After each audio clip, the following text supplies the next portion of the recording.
Blog Talk Radio. Are you ready? The champ is here! It's just a man! Give me a hell yeah! What the rock is cooking? To be the man, you have to be the man! Big Papa Pump! And you hooked up! Falling! Holla! And the MS! Woo, woo, woo!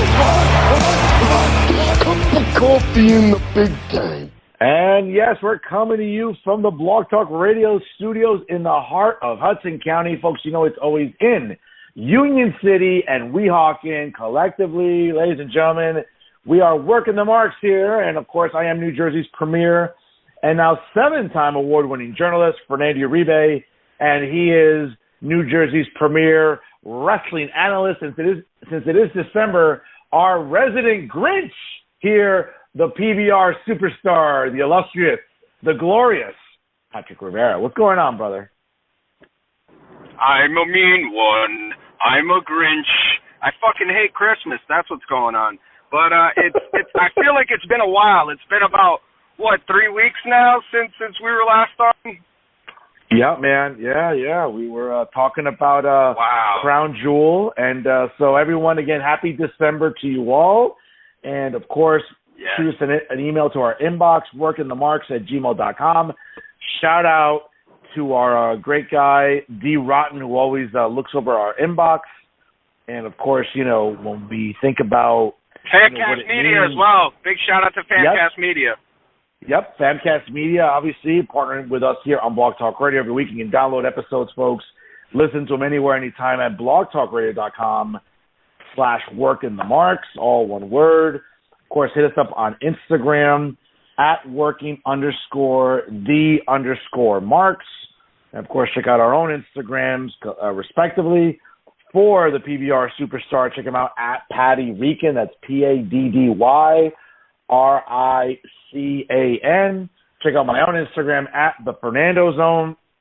And, of course, ladies and gentlemen, always check us out on Twitter. Thank the Lord that Elon Musk is making it a forum for free speech once again. You can check out the PBR superstar at his Twitter at Patrick SKVM and my own Twitter at the Fernando Zone as well. Folks, once again, shoot us an email, what you like about the show, what you don't like. I know it's the holiday season, but don't be shy. Tell us what you love about the show as we continue to, you know, go into 2023 in just a few weeks.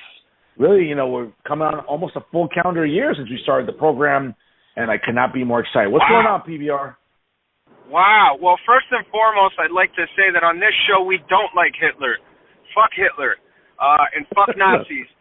So right. I'd like to get that out of the way first and foremost. But we're proud Americans over here. We don't sympathize with losers. But yeah, it's been a while. It's good to be back with you. I know you were busy. You know, you're also you're a college professor, as we all know. You know, you've got your brand of media, and you know you were on an Indiana Jones trip. I think you were chasing a Rolling Stone, which, from what I hear, is Indiana Jones' favorite band. So it's great to have you back from your adventures. I was saving a bunch of cats, you know, that were trapped up in a tree. You know, noble stuff like that. You know, helping old ladies cross, maybe, you know, stealing some money out of their wallet. But you know, just really good to be back here and really happy to be able to chop things up, all things professional wrestling and sports entertainment with you again, Professor. That's right, brother. And again, let's get right to it here. Big stuff on the news cycle, man. Different websites this week, bro, reporting, starting with Wrestling Inc., PW Insider, that Cody Rhodes' recovery is going very well. The former AEW star has been working heavily with some top-level trainers to gain size and strength in a bid, apparently, to weigh a very crisp 240 pounds upon his return. The report also added this week that he's back to normal in regard to his training and his gym work. Despite the apparent progress, though, Pat, there's still no word officially on Cody Rhodes' return date. However, multiple media outlets are indicating that Cody Rhodes could indeed be one of those surprise entrants at the Royal Rumble coming up next month in San Antonio. Interestingly, though, many reports suggest that Rhodes' natural return to television would certainly reignite his last feud with Seth Rollins, who he had 3 classic matches this year, all match of the year candidates as far as I'm concerned, on television before being written off due to the injury. It might pose to be a difficult scenario, though, because, again, if Cody returns as a babyface, which we all anticipate he will be, it might be a problem because right now it seems like Seth Rollins is considered the top babyface in the company currently. So that could be a little interesting, though. But before putting the cart before the horse, good to hear that Cody is making progress on his rehab, bro. Yeah, man. Cody is just an immense talent. He's also a fellow Latino. He's one of your half of your paisanos there. A Cubano. And just really happy to hear that Cody's been on that great road to recovery. I mean, the possibilities are endless now, especially now that WrestleMania season is going to be kicking into high gear. So I couldn't be more excited to see Cody return. I'm really, really interested to see how Triple H is going to use him, and where they're going to get him to where he's got to be for WrestleMania. So happy to hear that he's coming back sometime soon. Whether he picks it up with Rollins or not, I mean, it would be interesting. There's a few scenarios you could think of. Maybe Cody comes out when Seth's like one of the last guys in the Rumble and Cody eliminates him. That would be huge. You do a Luger Bret Hart with Rocky and Cody. That would be interesting too. How Rocky's going to be involved in the title match remains to be seen as well. But, common sense would indicate, hey, he's probably going to end up being in the Royal Rumble, right, if we had to really guess, especially if he's going to be taking on Roman. So there's a lot of questions. There's a lot of intrigue. If Cody doesn't necessarily win the Rumble, it wouldn't be the worst thing in the world for him, being that they're going to have the Money in the Bank ladder match at WrestleMania. So, again, there's a lot of different ways we can go with this. But all in all, I'm very excited to hear that Cody Rhodes is on the mend and, fully recovered and now, fixing to get back on television any day now. Oh, absolutely. And staying along the lines of the Royal Rumble, Bleacher Report today, Pat, reporting that Triple H is looking at Rocky winning the Rumble to set up his eventual showdown with Roman Reigns. We've talked about this before, bro. We've dissected it like, how do we get to WrestleMania in Hollywood in April, and how do we incorporate Dwayne Johnson up against his cousin? And, we've talked about this. It seemed like, and again, not to suspend disbelief or make it anticlimactic, because we all know the marks and all the crybabies on the internet are going to say, oh, that's just too predictable. But again, if we're going to be going by what we've been used to, again, the Rumble winner gets the title shot. Okay, that's the way it's always. Now, again, not to say that Paul can't, throw a wrench into the equation and not swerve us, but maybe just change it up a little bit. I get all that, but that's what we've been preconditioned to. The winner of the Rumble, since, trivia question for everyone at home, since 1993, that was the first year that the Rumble winner was granted the title shot. Real quick, Air, who was that first inaugural Rumble winner, man, to get the title shot? You remember, Pat? If I recall correctly, I want to say it's Brett. If I'm thinking right. But I'm pretty sure, wasn't it Hacksaw? Well, Hacksaw Jim Duggan was the first Royal Rumble winner, right? Yes, in 1988. Again, non-televised. It was on USA, not a pay-per-view yet. But the very first year that the Rumble winner, again, the previous year, the title was vacant. And Ric Flair won the undisputed title because it was vacated due to what happened at the Survivor Series a couple months back. But in 1993, at the time, Vince implemented, creatively that the Rumble winner would get the title shot at WrestleMania. Challenging Bret Hart that year in Las Vegas was Yokozuna.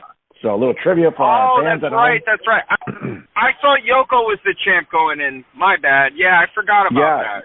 Yeah. He was the champion the following year in WrestleMania, at WrestleMania 10. Right. I got my WrestleManias confused. So gotcha.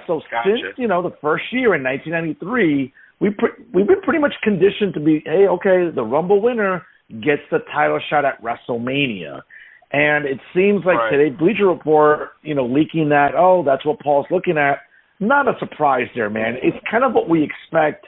Again, if Rocky's going to challenge him, it's got to be him winning the Rumble. It just can't be him showing up. Again, you could have him just show up and challenge him. But, logistically, the way we've been used to it, it would make sense that Rocky is a surprise entrant in the Rumble, maybe number 30. Again, not a lot of work in there. Get in, get out, win the Rumble. That sets up the showdown with Roman Reigns at WrestleMania in Hollywood a couple months later. Again, no surprise there by Bleacher Report breaking that today. No, not at all. And by the way, getting back to Yoko, man, what a big 2 years 93 and 94 were for him. You know what I mean? Yep. He was just top of the world, doing his thing, involved in big stuff. Well, 95. And the trust that Vince had in him, Hey, 95 too. If you remember at WrestleMania 11 in Hartford, he teamed with Owen Hart to win the tag titles. So that was a good stretch, yeah. Yeah. Owen was, I used to love Owen on commentary when he would talk about that period. He'd refer to Yokozuna as a fat slob. It was just great stuff from the late, great King of Hearts there and the late, great Yokozuna. But, Rocky has to win it. I mean, again, it's what we've been conditioned to expect. For me personally, I don't know. There's a million ways you could have gone with it. This is the way they choose. At the end of the day, whether it's, predictable or not, and the most predictable people in the world, marks, are complaining about how this is predictable and anticlimactic when literally everything they complain about is predictable and anticlimactic. But, they should really just enjoy it for what it is, man, because this is going to be produced very, very well. And The Rock is going to come in. I don't know if he'll be 30. He might be. He might be 27. He might be 26. Maybe they'll create a new stat for him. Who knows? It depends on his conditioning. Obviously, right now he's probably hitting a ring. He's got some agents with him. He's probably got Brian Kendrick and other people working with him. Maybe even Kurt Hennig's son, who is technically in the ring a very gifted wrestler. Not as charismatic as his father, obviously, but very gifted. So, Rocky's going to put in the hard yards. He's going to come, prepared. He's not going to make a fool of himself, and especially for something as big as this. And I'll tell you what, people will complain, they'll bitch, they'll moan, they'll bellyache, they'll think that some other, indie company with the multi-million-dollar budget is better. But at the end of the day, you're going to still watch it, you're still going to enjoy it, and you're still going to be there, and WWE's going to knock it out of the park like they've been continuing to do. No, you're right. And to your point before about the marks complaining, if Paul decided to not give the Rumble winner the title shot, they'd bitch and moan. Oh, wait a second. For 30 years, the Rumble winner wins the title shot. What do you mean? Why are we disregarding that now? So it's a no-win situation because it seems like marks are going to, you're right, marks are going to complain and they're going to bitch and moan because, again, it's like they live to bitch and they bitch to live. I mean, I say that on my other media shows about certain people ideologically. I think this applies to Marks as well. So let's see what happens. But again, no surprise there. Bleacher Report leaking that today. We'll see what happens again as Rumble season is, coming up soon. Again, there's no pay-per-view /PLE in December other than Deadline for NXT coming up the same day as Ring of Honor's pay-per-view Final Battle, which is interesting. We'll see what happens. In other news this week, though, Pat, interesting, reflecting, again, because it's the 25th anniversary, Bret Hart appeared on the Ringer podcast a couple weeks back. And it's interesting, here's some comments here. He did say right from the get-go he wishes he never left WWE for WCW back in 97. Here's some highlights from the interview. Bret went on to say, quote, he's proud that he stood up for himself at the time, but that he regrets that bad blood that kept him and Shawn Michaels at odds for years is something he really, really regrets, as well as with Goldberg. Obviously, wrestling fans know the story. Nice, write-up this week by Z Manuel at Wrestling Inc. With just a few weeks left on his WWF contract at the time, Bret Hart walked into Survivor Series in Montreal to defend the WWF title against his bitter rival, Shawn Michaels, in one of the most infamous, if not the most infamous, double cross in pro wrestling history. Bret Hart was screwed out of the title, the subject of a real-life conspiracy led by, well, I'm just giving you highlights of what the interview, of a real-life conspiracy led by WWF owner at the time, Vince McMahon. What happened next was the stuff of wrestling lore. A backstage confrontation between Hart and McMahon allegedly left the chairman with a black eye. Bret Hart went to rival promotion WCW, where his storied career was cut short, according to an errant kick by Bill Goldberg, which you talked about during the podcast. And more than a decade of bitter feelings and resentment culminate in a reunion and reconciliation between Bret Hart and Shawn Michaels on the very first edition of Monday Night Raw in January of 2010. Bret Hart told the Ringer podcast this week that he regrets that things became so personal between him and Shawn, a.k.a. Michael Hickenbottom, someone he had once considered a close friend. Still, he said he wouldn't change the way he handled the moments after Survivor Series, including the punch he threw at Vince McMahon.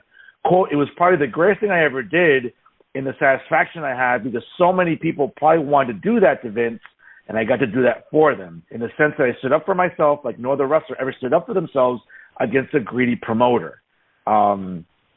Obviously, and some other things as well. He went up on how he was misused in WCW. Certainly, due to a non-compete clause in the WWF contract, he was only able to appear in a non-wrestling capacity for the first 2 months in WCW, as we all know, until January of 1998. He appeared at Sold Out for WCW. Certainly, much of Hart's tenure in WCW was mired by questionable creative decisions by Eric Bischoff, including an extended period competing in the mid-card and for a mid-card title and an early heel turn and an allegiance with the NWO. Certainly, he went on to suffer an injury at the hands of Bill Goldberg, and certainly a stroke in 2002 meant that Hart's in-ring career on a regular basis was effectively over. Bill Goldberg has expressed remorse for the kick on numerous occasions, and Hart seemed to have accepted his apology in the past, but he seems to be continually dragging up Goldberg's in-ring abilities and clumsiness in recent interviews, as he did this week on The Ringer. For his part, Bill Goldberg said he's done apologizing. Quote, "If you can't accept my apology, it is what it is." In an August 22 edition of Talk is Jericho, when he talked about the incident with Chris Jericho. Pat, a lot to unpackage there as we, again, 25 years after what happened in Montreal. Yeah, you said it, man. I mean, there definitely is a lot to unpack there. So, first and foremost, I just want to say that I love Bret Hart, the wrestler. Bret the Hitman Hart is one of the greatest to ever do it. A phenomenal in-ring wrestler, great psychology, connected with an audience, not being the most charismatic guy in the world, not being the best talker in the world,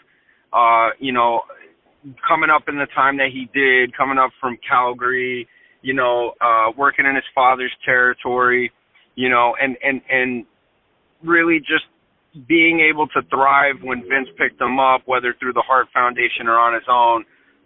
Bret is certainly an all-time great and a very, very influential wrestler. With that being said, I really just, I'm so tired of hearing him complain about stuff. I really, really am. And I understand it. He feels a certain way about things. I understand the Goldberg thing, but, to Goldberg's point, like, he said what he said. It is what it is. No amount of, lamenting about this, crying about it, and continuously just bringing it up at every media appearance is going to change that. It's just not going to do anything, and I think that, to some extent, Bret has to kind of figure out a better, less public way to deal with it. Everybody's got their opinions on Goldberg. You know what I'm saying? Was he the best in-ring performer? No. Was he the worst? No. You know what I'm saying? He was what he needed to be. I don't blame Goldberg as much as I blame people like Eric Bischoff. As much as I blame people who did not take the time to, basically have him, go through the paces, and become a little bit more of a refined product before he got in there. But, WCW was in a position where they felt like they needed to do something to compete with Steve Austin. And they created their own Steve Austin and Bill Goldberg, obviously not as skilled in ring as Steve was. And, you know, he did what he did, and he was successful. He was successful, let's face it. A lot of other people who were not as good as Bret Hart was in the ring had matches with Goldberg, and they didn't get hurt, you know what I mean? And these things didn't happen to them. But, you know, it is what it is. I can see Bret, you know, being a ring general, wanting to take a guy like Goldberg and say, hey, you know what? I want to elevate you, and I want you to have a really good match with me. And I think that I'm capable of doing that. And, you know, accidents happening and Bret getting unfortunately hurt. But, I mean, you know, to Goldberg's point, like, he's apologized already. There's nothing else that he could do. What does he want, a blood sacrifice? You know, it's a bit ridiculous now. And getting to Montreal, you know, Montreal for me, obviously, you know, I have my own feelings on Montreal.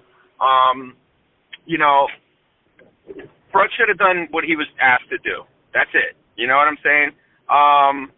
You know, Vince didn't owe Bret anything. Nobody owed Bret anything. The business didn't owe Bret anything. Bret wouldn't have been discovered if it wasn't for Vince. What guys asking you to do is to just, you know, go out on your back, man. Put the other guy over. Put this other top heel over and make him, you know, the guy that can lead WWE, you know, forward to get to Steve Austin. You know, Vince just wanted him to lose, dude. And for people who say, oh, well, that would have been a problem and this and that, and, you know, you want to take that angle, Ric Flair lost the world title more than anybody else, and motherfucker's still a fucking all-time great and a legend. He's still Ric Flair, and he's still one of the most respected guys. I don't think anybody looks at him any differently because he lost the belt 16 times. You know what I'm saying? So that, you know, that to me, that's a bit of a tired excuse if we're being honest. You know what I'm saying? So for me, I just think Bret should have done his job. I think Bret should have done what Vince asked him to do. And for all the people that want to say, well, Shawn, you know, he wouldn't do it. You know, Shawn told him to his face that, you know, he wouldn't lay down for him. Shawn would have laid down, and Shawn would have done what Vince asked him to do, because Shawn always did what Vince asked him to do. Okay, as far as bookings go and everything else, and I don't want to hear nothing about no Mark conspiracy theories, because the proof's in the motherfucking pudding, okay?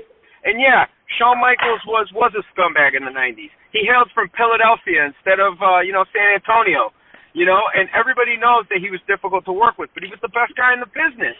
And regardless of how fucked up he was on drugs, people still wanted to be in the ring with him. And that was a testament to his professionalism and what he was able to do in that ring and how he was able to elevate people, okay? So Shawn, you know, he's admitted since then that he was a piece of shit. He found Jesus, you know, and he came back and he had, in my opinion, the greatest second half of a career ever. You know what I'm saying? So, you know, Shawn to me, well, but let me just finish my point here. But Shawn to me looks a lot more gracious. Shawn to me looks a lot better than Bret does. Shawn looks not only better, but not bitter. And I love Bret and I respect Bret. Dude's coming off super fucking bitter. Super bitter. You know what I'm saying? You had a great career, dude. People are still fucking talking about you. You know? I'm sure he makes his merch money. You know? I'm sure he does all right. But, like, the fact that he still wants to continue to, like, you know, put this guy through the ringer when he's expressed remorse and he's done everything possible and everybody's expressed remorse, he just kind of comes off like a crybaby, in my opinion. You know? No, listen, I'm with you, man. And I know you and I have dissected this, like, a lot in our private conversations. And I think what's interesting, and, again, for people that, you know, have different streaming services or different type of smart TVs, you know, if anyone's ever heard of the app Tubi, T-U-B-I, it's on a lot of smart TVs. It's one of those free apps where there's tons of movies and documentaries on. I happened to this actually a couple of days ago, earlier this week, I rewatched Wrestling with Shadows because it's on there. And they actually have a lot of good wrestling documentaries, everything from Beyond the Mat to everything else. So for anyone at home, if you're looking to watch old documentaries or stuff about, you know, people like Jake the Snake, John Moxley, wrestlers from the 80s and 90s, there's a lot of good stuff on that free streaming service, Tubi, T-U-B-I. And Pat, I rewatched Wrestling with Shadows this week. You know, I was like, okay, I was feeling a little nostalgic. I was grading papers. I'm like, oh, let me just have it on. Let me have it on in the background. because I've watched it a million times. And it's funny because I think for a lot of us fans, especially for a lot of us Brett fans, we watch it with some fondness.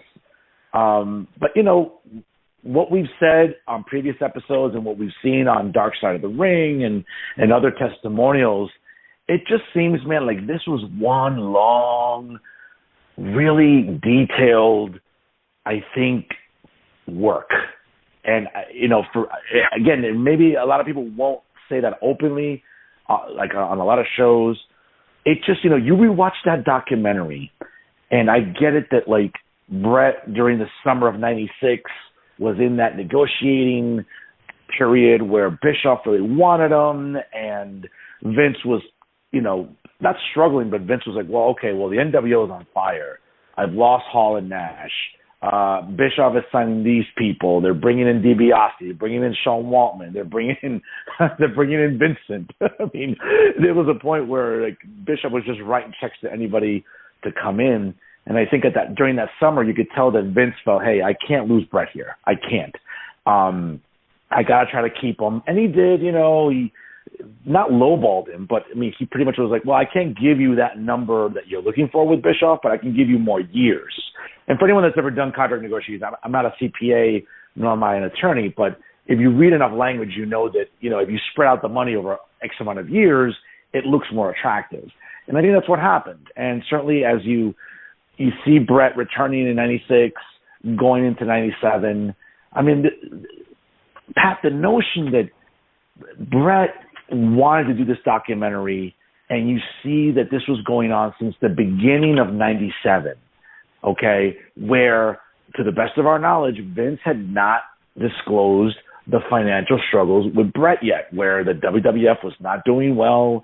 It was trailing in the ratings a lot against WCW. And mind you, summer of 97, not to say that the NWO act was wearing off, but it wasn't as hot as the summer before in 96.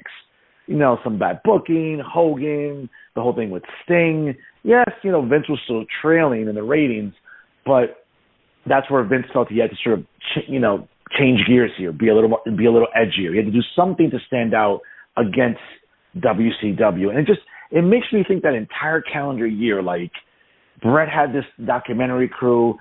It wasn't like they just started filming them in November. See, people are under this impression. Again, folks, you got to watch a documentary and be analytical a little bit. You got to look at the dates and look at the time. You could tell that they started filming stuff at the beginning of 97. Okay? You could tell that this was months and months and months and months before Montreal. And for whatever reason, this documentary crew was already there. So it's like, okay, were we having like a preconceived destiny here about what was going to go on later in the year? This is always a conspiracy. I think that someone like me is going to look at it and say, hey, this has to be a work. Because going into the year from Survivor Series 96, which I happen to be there, great Survivor Series, by the way, at the Garden, into January of 97, nobody knew this stuff. At least it wasn't being reported. Vince wasn't making it known to Brett that, financially I'm having trouble here. That came up later in the summer, mysteriously. I'm not doing well financially. I got to cut ties with you. Okay, great. If you watch that documentary, the entire beginning of the year, nobody knew anything. And they're filming it like, okay, we're just filming a documentary. Along the way somewhere, somebody had to know something, Pat. Somebody had to know something, and, sooner or later, they might take it to their graves. And of course, they will take it to their graves. It just seems like when you watch Wrestling with Shadows, you watch even the pay-per-view before during the summer, the Canadian Stampede in Calgary. It just seems like Brett and Vince had this methodical setup of how the rest of the events were going to happen for the rest of the year. Okay, that pay-per-view was in July. Okay, we still had months and months and months before. It was a month before Brett won the title from The Undertaker at SummerSlam at the old Brendan Byrne Arena. It was still months in advance. It just seemed like this was premeditated for months, and it culminated with what happened in Montreal. But even then, like the camera work, like the idea of getting certain facials, certain angles. I mean, again, it's hard to dispute that this isn't a work. This was not some organic, spontaneous event that just combusted on worldwide television. I just think that when you rewatch the documentary, you can tell completely that it's a work, but it still gets talked about a quarter of a century later. Absolutely. I mean, you know, my passionate rant aside, and again, that was my response to it being, you know, not a work. You know what I'm saying? It being a shoot. But for me, you know, I look at it and I just think to myself, not what a wonderful world, but what a wonderful work. You know, it really is something that just it's very funny, man. It's just something very fishy about it. And you know, by the way, it's very hard for me to believe you're into conspiracy theories.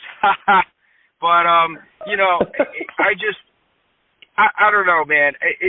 If it is a work, it's the greatest work ever. And to your point, you know, you had Triple H, Vince McMahon, Shawn Michaels, Bret Hart, 4 of the greatest minds ever in the history of the business. You're telling me that those guys wouldn't be able to come up with something this intricate, this detailed, this innovative? Like, come on, man. You know what I'm saying? Like, you know that these guys are capable of coming up with something like this. So it's very much believable that this thing is a work.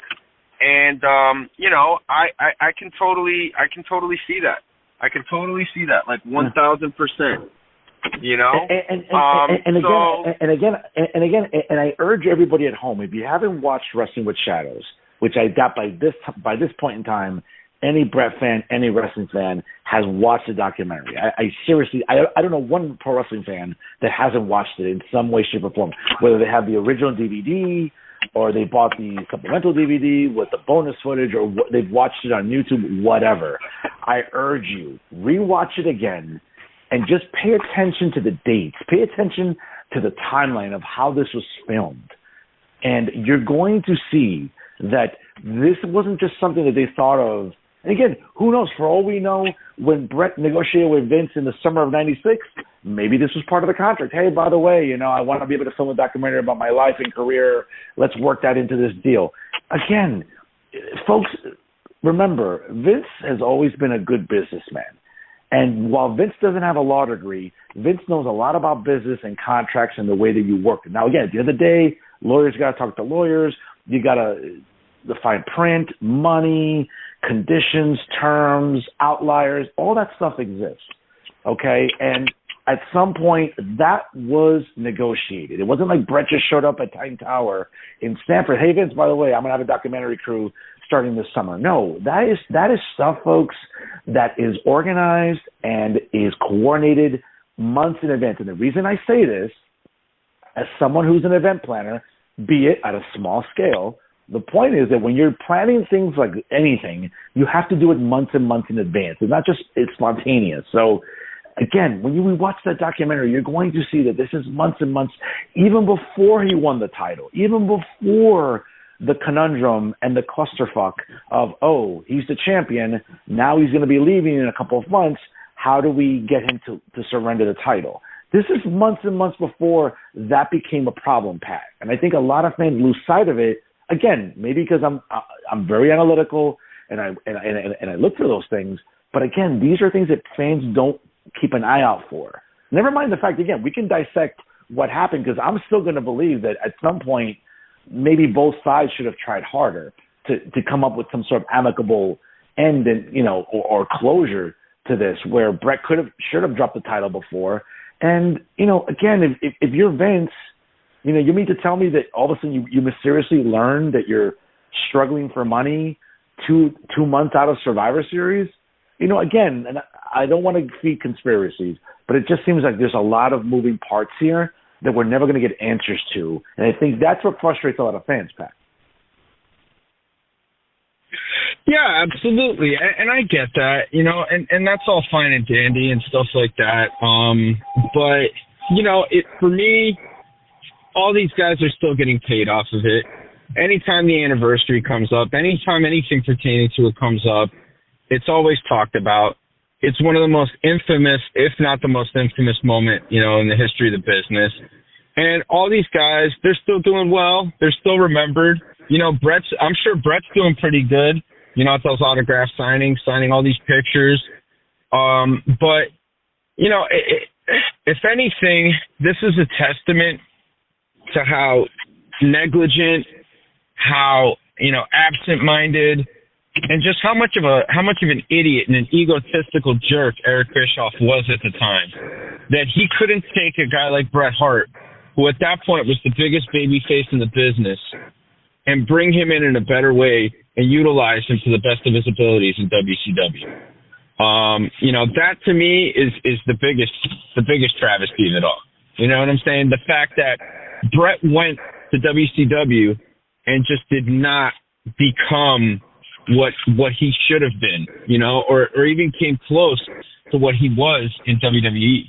You know what I mean? So that's the biggest thing that I think we could look at. And not that many memorable matches outside of his match with Benoit, his match with Sting. Obviously, anytime he wrestled Kurt Hennig, it was great. But just a couple of moments, scattered moments, when Goldberg speared him and he had the chest plate on, that was really cool. But I mean, it wasn't as memorable as his run in WWE. It kind of fell short, and I think Bischoff didn't really look at Bret the same way Vince did, didn't use him the way Vince did, and was kind of a waste, really, in the long run. Was really kind of a waste. But the screw job is always going to be talked about. And it's definitely one of the most infamous moments of all time, No, I'm with you. And just to close out this segment about Bret's interview this week, and we've talked about it off the air as well. I think that what doesn't get discussed enough, I think, is the fact that leading up to what happened in Montreal and Bret's resistance to dropping the title to Shawn because of allegedly there was some bad blood. Whether or not they were working the boys in the back or the dirt sheets, we're never going to know. We're never going to know the answer. We know one thing I can bet money on, again, as an avid gambler, is that everyone's going to take this to their graves, and no one's ever really going to know the story. It just seemed that, Bret, listen, I fault Bret and his attorneys for not being a little more, I guess, vigilant when it came to negotiating a new contract or the reasonable creative control, because as you said to me in private conversations, that was going to put Vince behind the eight ball, because if Vince acquiesced to Bret during that time, during his remaining days in WWF at the time, then Vince would have had to do that to everybody else in the business, in the company, and it would have put Vince in a really tough position. If he acquiesced to Bret, again, the reasonable creative control that they agreed upon in the contract, which again, it's funny to me where when you, again, I don't want to feed the conspiracy either, but if you're signing a 10-year deal, which is what was reported, right? It was he was going to wrestle for X amount of years, then transition into the office, and then transition into being either an agent or a coach or something, Patrick. Okay, who in their right mind thinks about, my last 30 days as a performer, I want reasonable creative control? It almost seems like you're going into this. It's almost, I hate to say this because I'm a fan of prenuptial agreements, but it almost seems like, I think at some point things might dissolve or it might, fall apart. You know what? Let me just cover my tracks here and make sure that when I'm leaving, who thinks of that? Because if you've got the 10-year contract from Vince, or whatever it was, 20-year, whatever, you're not thinking about, my last 30 days as a performer, right? Because if you're going to transition into being office and being a coach or being an agent or producer, are you really thinking about your last 30 days as a performer and that you want creative control? It just seems like there's a lot of moving parts here that people will never, ever admit to. But it seems like this was destined for disaster. Yeah, absolutely. No matter what, it was going to end up shitty. And you raise a lot of interesting points, not to feed into the conspiracy theories, but there's just a lot of things that don't really particularly add up. But obviously, Bret's healthy, Shawn's healthy, Vince had to step down. Vince, I'm sure, is enjoying retirement. But all three of those men are going to be forever linked because of that evening in Montreal. And, I'm glad that we were able to all experience it live. And again, just one of the most infamous moments in the history of the business. Absolutely. So, again, not a surprise that on the 25th anniversary, Brett would appear on a podcast and talk about it. And listen, some people look at him as salty. Some people are going to look at him as, hey, he's a hero. Hey, it depends what side of the fence you're on, folks. Everyone's going to have an opinion about Bret the Hitman Hart. Switching to AEW here, man. Backstage news apparently indicating all signs point, again, according to what happened on this past Wednesday's Dynamite, a very low rating Dynamite, which we'll get to in a little bit. It seems that this is William Regal's final appearance with the company, as he is reportedly bound to go back to the WWE. While that remains to be confirmed, it seems like Tony Khan got the most out of the Englishman in the final moments. If that was the case, obviously William Regal turned on his fellow Blackpool Combat Club member Jon Moxley at working overtime, or whatever it's called, at the Prudential Center that last month, to help MJF become the AEW World Champion, only for MJF to stab him in the back this Wednesday night by punching him in the back of the head with Regal's brass knuckles. It saw Regal being stretchered out, which drew emotions from the fans, got heat on the new champion. According to Wrestling Inc. and PW Insider, there were different ideas being debated about what to do with William Regal. While all ideas ultimately ended with MJF holding the championship, it seemed that there was one favored by several key people within the company. It seemed like some favored Regal to turn with MJF on Moxley and then to be turned back on, which is what happened, seemingly setting up a feud between MJF and Bryan Danielson on William Regal's way out. It seems like that's going to be MJF's next opponent, as Bryan Danielson will once again be challenging for the AEW World Championship. However, other ideas don't seem to feature Regal as heavily, according to inside sources. It would seem like the end result will be that Bryan Danielson will be the next contender coming up for MJF. And also, as William Regal was stretched out in an ambulance, it seems that his contract is coming up to its conclusion. And what a lot of people were thinking would happen eventually, with Paul Levesque now in charge as the chief creative officer, William Regal heading back to NXT or working with Paul behind the scenes, I think is where he belongs. And let's be honest, when he worked in NXT, he helped develop a lot of great talent, work with Paul and Shawn and everybody else in that hierarchy. I think Tony Khan got the most out of this contract in a calendar year for William Regal, and what a way to write him off this week. Well, I'm going to disagree with you there. I don't think Tony Khan got shit out of him. I think Tony Khan wasted him. I think Tony Khan could have done a lot more. But, Tony Khan doesn't really know what the hell he's doing. So that's a whole other conversation for another time. To borrow the name of one of TNA pay-per-view, Regal's bound for glory. He's going back to the WWE. He's going back to a backstage role, and he's going back to be Triple H's right-hand man. So I'm happy for him. I think it's great. I don't think they did enough with him. I think it was kind of a wasted run, in my opinion. And I just think that, it's a testament, if anything, to how disorganized and how chaotic AEW is backstage, that a guy like Regal, who's free and clear to do whatever the heck he wants, who was a good servant for WWE when he was there, the fact that he's willing to go running back to WWE and not re-sign a deal there for probably a pretty good amount of money, because I'm sure Tony Khan would pay him way more than what he's worth. The fact that he's turning that down and the prospect of that down to go back to WWE really, really says a lot about the state of AEW. But good for Regal.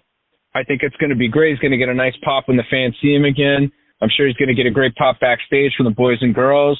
And, for Triple H, it's got to be awesome to have somebody that you trust that much, back in the fold. So for me, this is a win all around. But, again, another testament to AEW not maximizing what they have and leaving stuff on the table, in my opinion.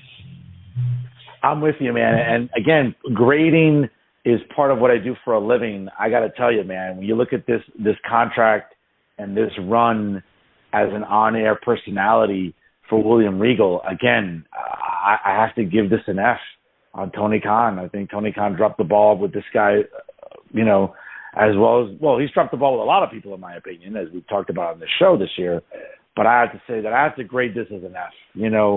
Other than selling Blackpool Combat Club merch and being that presence on commentary when the BCC were wrestling, again, Tony Khan had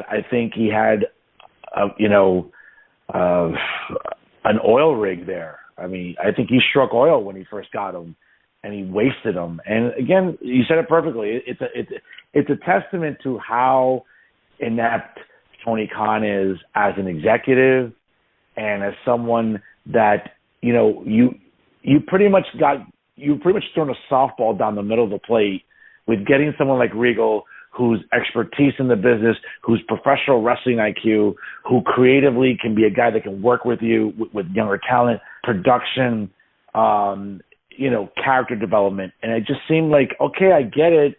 He helped push people like Wheeler Yuta into the BCC and more of a mainstream. But what did that do?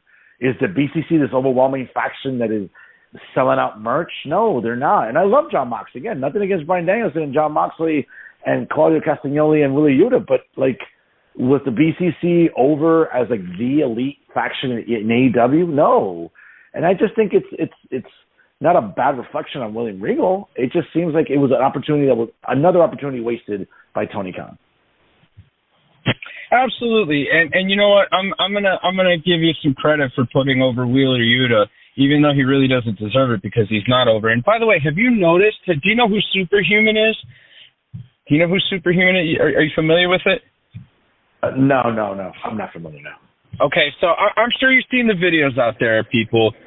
Superhuman is this juggalo who's a fan of ICP, who records these videos online where he says something. I believe he says, sending a shout out to all the juggalos and juggalettes, whoop whoop, and then he says, fuck this shit, and then he'll dive onto like barbed wire on a board or a keyboard, I know. Okay. Yep.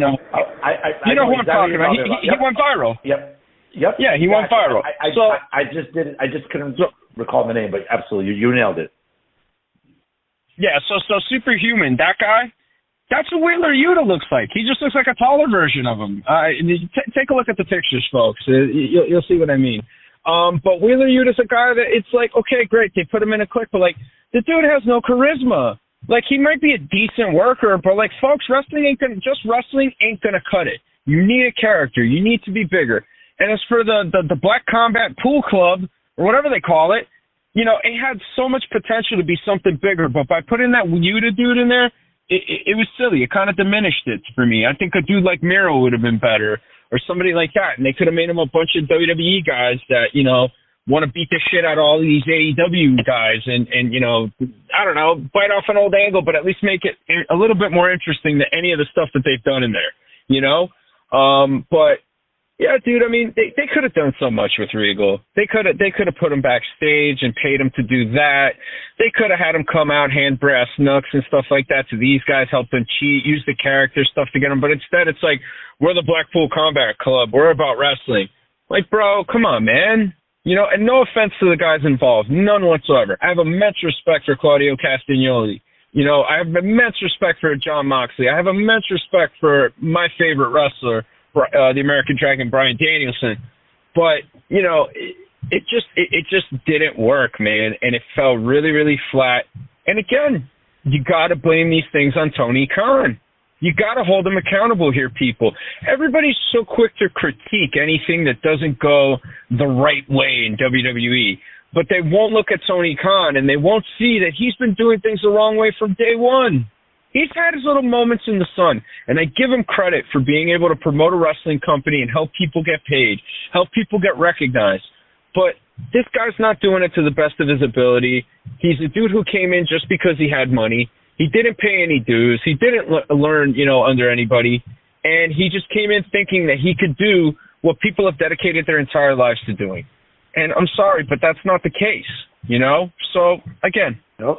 more potential thrown out the window, more money possibly left on the table. It is what it is. Same old AEW. And let's be honest, for the duration of Regal's time as an on-air personality or the manager of forming the Blackpool Combat Club, what was the majority of this year? It was the BCC feuding with Chris Jericho and his new faction since the spring. Let's be honest. That went into Blood and Guts in the summer, the Anarchy in the arena match during Double or Nothing. I mean, it was just not good television, and it's a shame because which Danielson got hurt in, by the way. Exactly, and Tony Khan had a chance to utilize someone like William Regal for just backstage assistance, production, creative, character development. But again, once again, drop of the ball seems to be the modus operandi for Tony Khan. Speaking of dropping the ball in AEW, another update, ma'am, this week by Sean Newman in Wrestling Inc. It seems that while clarity on CM Punk's contractual status is still hazy, a new report this week suggests that at least one side is ready to move on from the relationship. According to PW Insider and also on the Pro Wrestling Torch with Wade Keller, it seems like CM Punk, while he's still under contract with AEW and is getting paid, apparently it's being reported that Phil Brooks is, quote, ready and willing to move on to his next project. AEW has not made a move on releasing him yet, but he's been off television since his participation in an alleged backstage brawl in early September in Chicago following the company's marquee all-out pay-per-view. The reported fight, we've all known, and it's been dissected to death, saw Punk and Ace Steel, his childhood friend, get into an altercation in the locker room with Kenny Omega and the Young Bucks, certainly after Punk called them out in an expletive-filled tirade during the All Elite Wrestling all-out media scrum. Now, subsequently, Punk was stripped of the world title following the incident, while Omega and the Young Bucks were stripped of their AEW World Trios titles. All five men were involved, were indefinitely taken off television. Steel was subsequently released last month. However, Punk's status, though, remains in limbo while the Young Bucks and Omega have been back on television. Obviously they're in this best-of-7 series against the Death Triangle. But many within the pro wrestling community are saying, even though, let's say, some people have come out publicly in support of Punk's character, being a positive person in the locker room, many in AEW have criticized the former WWE and AEW champion for his role in the incident. Some have gone as far as to question whether Punk would ever wrestle again, and even some have questioned whether or not a company like WWE is willing to hire CM Punk ever again. Pat, I'd like to unpackage there. Number one, we know there's money to be made, and Paul Levesque, like Vince McMahon, if there's money to be made, you can sit down as grown adults, put feelings aside, talk it out, and come to an agreement and make money. That's something Tony Khan could learn from, because if anything, you could take this angle, sit down Kenny Omega, Matt and Nick Jackson, Phil Brooks, and say, okay, you're four grown men, I'm the boss here. How can we turn this around and make money? We're not going to be the first people to say that. Jim Cornette's talked about it on his podcast. Conan and Disco Inferno have talked about it on their podcast. Eric Bischoff has talked about it on the podcast. Conrad Thompson as well. Seems like there's a consensus out there that Tony Khan did not act like the boss of a pro wrestling company, sitting down adults and saying, let's iron our differences, let's make money. Let's stop being bitches, and let's make money. It seems like Tony Khan is happier letting people be bitches in the locker room and not get rich. That's how I look at it, man. Well, look, dude, the problem is it all goes back to it's like a good home, right? What's the most important thing in a good home? The foundation, right? That's really what matters. You got to check the foundation. And the foundation that Tony Khan has laid in AEW, it's not stable, it's not sturdy, and it's not what a wrestling company should have. And wrestlers, I can tell you firsthand, they're like sharks, man. They're predators, man. As soon as they smell a little blood, a little weakness, a little something, they try and exploit it. And when you have a bunch of dudes who are coming in, and a good chunk of them have not been in WWE, have not been in Japan, over a long period of time, are not really taught to be professional or are professional, and have grown up thinking that the business owes them something because they're over. These people have kind of created an environment because they were allowed to that goes against what a guy like Punk was taught and what a guy like Punk appreciates about the business. And I think Punk was vocal about things that had become commonplace there that should have never been commonplace. You know what I'm saying? You shouldn't have a game room in your backstage area. You do not need a game room. You're not there to play games. You are there to wrestle. You're there to learn a craft. You're there to get great at that craft and figure out ways to make money. You know what I mean? You're there to do all this stuff. Your focus should be on that, improving your physique, and just keeping your eyes and ears open and your mouth shut. And listen to vets and take advice and do all this stuff, because that's the only way you're ever going to get better. That's the only way. A lot of people that we have talked about on this program, whether it be Bret Hart, Shawn Michaels, The Undertaker, Triple H, any of these people, they all got better because they shut the fuck up and they listened. And they understood the weight of the job that they were doing. And look, to a lot of people out there, a lot of common folk, wrestling is just this bullshit, hokey, entertainment, soap opera. It's all predetermined. It's all fake. It's a craft. It's an art. It really is. It really is. You're not just learning how to, do these falls, how to perform technical aspects of what you're doing. You are learning how to control people's emotions. You are learning to work a crowd. You're learning to get stuff out of them. You know what I mean? And figure out how this will add to what the story that you were trying to tell in that ring. And instead of these guys doing that, they'd rather play fucking video games. And not only that, but now they're going and they're having parties after every show, and they're going and they're having a big party, and everybody's getting fucked up on something. They're all taking pills, or they're probably smoking weed, or they're doing whatever. Not that there's anything wrong with that for the responsible adults, I'd like to say. But, if you're trying to create a professional atmosphere and you want to compete with WWE, you shouldn't be doing that stuff. You're saying, hey, guys, it's okay to party and fuck off and play video games, and, yeah, don't forget to go out there and wrestle. I mean, and you're expecting that to work with a bunch of guys that are inexperienced. And you have the old guys there, but they don't give a fuck. They're getting paid. They're getting paid. So they're not going to help people. And let me tell you something. Wrestlers, anybody that's been in the business, okay, they get paid for what they do. Not what you want them to do, not what you think they're going to do. They get paid for what you want them to do, like pretty much anybody in the real world. So if you want a wrestler to be a mentor, if you want a wrestler to do certain things, you're going to have to pay him to do that, because otherwise they're just going to do what they got paid to do. So this thing where people are like, Jake Roberts is walking around handing out advice, and I'm sure he does to people that he likes and people he's developed relationships with, I'm sure. But for the most part, he's not back there coaching people. He's not watching matches and telling people what to do. No, because he's not getting paid to do that. So this is something that I think people kind of need to understand. And again, when Tony Khan, the Young Bucks, Kenny Omega, Chris Jericho, when they're all running this and they're all telling Tony Khan what to do and they're all okaying this, and now it comes time for Tony Khan to have to be a promoter and have to be a boss, he's not going to be able to do that because these people don't fucking respect him. It's the complete total opposite of Vince McMahon. So, look, I know there's going to be some people that are going to be in their feelings about this. They're going to be upset. They're going to be hurt. They're going to be sore. Patrick hates AEW. He hates it. He's a hater. He likes every booking that Vince McMahon ever had. Oh, he doesn't understand. He doesn't know booking. He doesn't know this. He doesn't know that. I know a lot more than most of y'all, okay? Y'all are fucking fans. I stand under learning trees of people that have done things in this business, and the business is the same. And just because you like something doesn't mean that you have done it and you can opine on it, like you're a professional with technical aspect.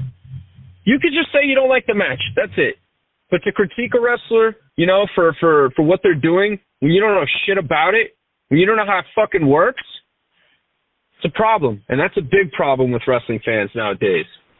And it's been created by people like Dave Meltzer, you know? And I'm sorry I got so passionate. You know, I'm normally not that. But I'm glad you did, because I think you hit the nail on a lot of things there, man, that are valid. I think that, again, listen, as fans, we know what we like. We're going to opine. It goes back to this premise, and we've talked about it off the air, you and I, where social media has emboldened pro wrestling fans for years now. Okay? You know, we referenced, and not to beat this to death, but we referenced what happened in Montreal 25 years ago. I think what people forget, and again, and I'm older than you, Pat, but I remember this vividly, you know, in 1997, you know, the night of Montreal and the day after, yeah, guess what? Like a lot of us, we were looking or reading ProWrestling.com. And I know we laugh at that now, but that's all we had at our disposal. Okay? Yeah, we had AOL, we had chat rooms, we had instant messenger, whatever, and that's how people communicated, and this is how people would vent online, but that's it. That's all we had. That's all there was. There was no YouTube yet. Facebook was not even a thought in Mark Zuckerberg's mind when he was in high school or whatever the hell he was, because he didn't get to college, I think, until 2004 at Harvard.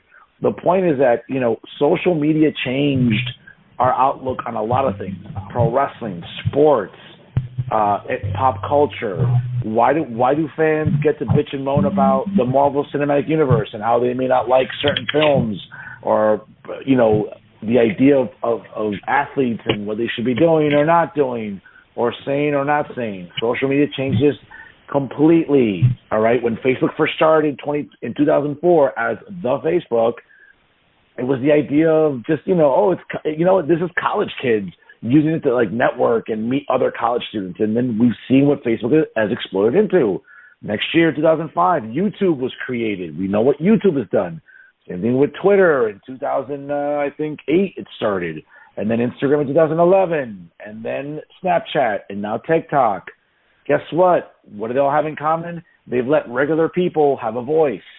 And what has that done? It's emboldened, especially in pro wrestling, marks either host a podcast, do something on YouTube, rant and rave about what they don't like, and it's created the Meltzer was around in the 90s anyway, but I mean, it's emboldened the Meltzers, the Wade Kellers, who I still respect, by the way. I still have an infinite amount of respect for Wade Keller, because I used to read the Pro Wrestling Torch, still a very respectable publication, I think. But the point is that, like, social media has now emboldened every single person who's a pro wrestling fan to say, you know what, I don't like A, B, and C. I don't like that Paul did this on Raw. I don't like that Stephanie and Nick Khan are, you know, I don't know, now apparently, you know, looking to do shows in India now, as opposed to, like, you know, the ongoing shows that they do in Saudi Arabia and whatever. We can opine on business practices, booking. And I just think that you can't put the genie back in the bottle, unfortunately. But this is what social media has created when it comes to this, and it's what makes wrestling so tribal. It was tribal back in the 90s during WCW and WWF, but it was a different tribalism where it was just you're watching it and that's it. There was no ongoing competition online. You either watched it, you talked about it with your friends. Oh, I didn't watch Nitro. I watched Raw. Oh, I watched Raw. I didn't watch Nitro. Whatever. The tribalism now is completely different than anything we ever grew up with, bro. Yeah, absolutely, man. I mean, look, dude, it's how rich of us, right? How rich of us with a wrestling podcast talking about how people are emboldened to give opinions, right, and criticizing it. But I think I think what we do on this show is different. You know what I'm saying? Because granted, look, I'm not on here saying that I'm Ric Flair, that I'm Harley Race, that I'm Shawn Michaels, that I'm Eddie Guerrero, that I'm Bret the Hitman Hart, that I'm Stone Cold Steve Austin, John Cena, The Rock, anybody. I'm not saying any of that. All I'm saying is that I have been in the business and I understand how the business works on the smallest level to the biggest level, because it's the same thing. It is the same exact thing. Just more money. That's all. Just more money. And you know, seeing that, learning and understanding what it's about, you start to see how things work and how things don't work. And a lot of these people think that because they like something and their 5 friends her hanging out in their basement, eating their boogers and, collecting iguana droppings or something, they think that, well, these guys like it, everybody I know likes it, so this is popular and this is big. And the reality is that a lot of the stuff that they like is not stuff that's going to make a lot of money. It'll make some money, but it's not going to make WWE money. It's not going to make money that's going to be able to put AEW in bigger arenas and stuff. But anyways, I don't want to keep going here and stay sidetracked. We were talking about CM Punk, and CM Punk to me is a dude, like I said, who is very old school. He has a lot of respect for the business. I can tell you, like personally, when I met CM Punk, which was in 2002, about 20 years ago, they called him the best in the Midwest. He was coming from IWA Hardcore over there. I believe it was Ian Rotten, if I'm not mistaken. But he came over with Colt Cabana, and there was an aura to him. There was something to him. And when he came in, the thing that really stuck out to me the most, because at that point my cousin and I, we were 17-year-old kids. We had seen basically all different types of wrestlers and how they act. And some wrestlers, like people, can be assholes. Like regular people, they can be assholes too. But CM Punk was the dude that came in, shook out all the ring crew's hand, which we were a part of. The announcer, the timekeeper, basically the ring crew was really the thing he respected the most. And that's a very old school thing, and that's something that we're all taught, to respect ring crew and help out and contribute in any way that you can to the show. You're not above doing something at any point in time. And you got to honor and respect the people that are help making this show possible. These are people who are put in the ring that you're going to wrestle in together, but a lot of people disregard that and they don't get that. And CM Punk was a dude who took the time to acknowledge that and took the time to give, respect to people that, well, what the fuck can we do for him? Who the fuck are we in the grand scheme of things? But, we were nobodies, but he respected the tradition and the honor. And CM Punk is very rooted in tradition, and he's rooted in honor and respect. And I think him seeing that, Tony Khan was okaying a culture that after every Dynamite, these people go back to the hotel and they have a big party and everybody's, drinking and doing drugs and stuff like that and getting all messed up and embarrassing themselves and potentially risking, getting themselves involved in some kind of legal issue. CM Punk recognizing this and trying to give Tony advice and say, hey, this is what, you need to do here. The basics. I think that really stuck with CM Punk, and the fact that, Chris Jericho called him a cancer and Chris Jericho didn't like him. Chris Jericho likes to party, folks, in case you haven't noticed either. And Chris Jericho probably didn't react well to stuff like that. And Punk probably told him, hey, you're a vet, man. You should be saying stuff like this, So that right there, that was a problem. And look, everybody knows CM Punk is straight edge. And I don't think that he's upset that people are drinking and doing drugs while they're, after they're done with work, if you will. But it's like you're trying to create a professional atmosphere there. If people want to go out and drink, they can go out and drink. You don't have to host a venue for them. You don't have to do any of that shit. You don't have to party with them. You're the fucking boss. You're not supposed to do that. And, the fact that he's breeding that kind of culture and, he's not making it professional where if somebody does want to go out after the show and go get a drink, they'll go do it. Or if somebody wants to, smoke a joint to alleviate pain or pop an edible or take a pill or do whatever that they like to do, they could go do that privately and they could do that responsibly and be adults, And just little things like that, like creating that kind of an atmosphere, having a game room when these guys should be having a study room. They should have a television there with videos and all this stuff that they should be watching. They should be recording their stuff. They should be working on their stuff way more. They should have a live feed for what's going on outside to help each other grow, to help each other become better.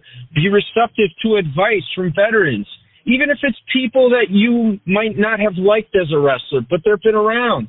Be open-minded to these ideas. And I think a lot of this is what was lacking in AEW, and a lot of this is the reason that we might potentially find Punk going back to WWE, because he craves that professionalism. And I know I have a banging band playing in the background while I'm talking about this, but, I feel like it could have used this bass line.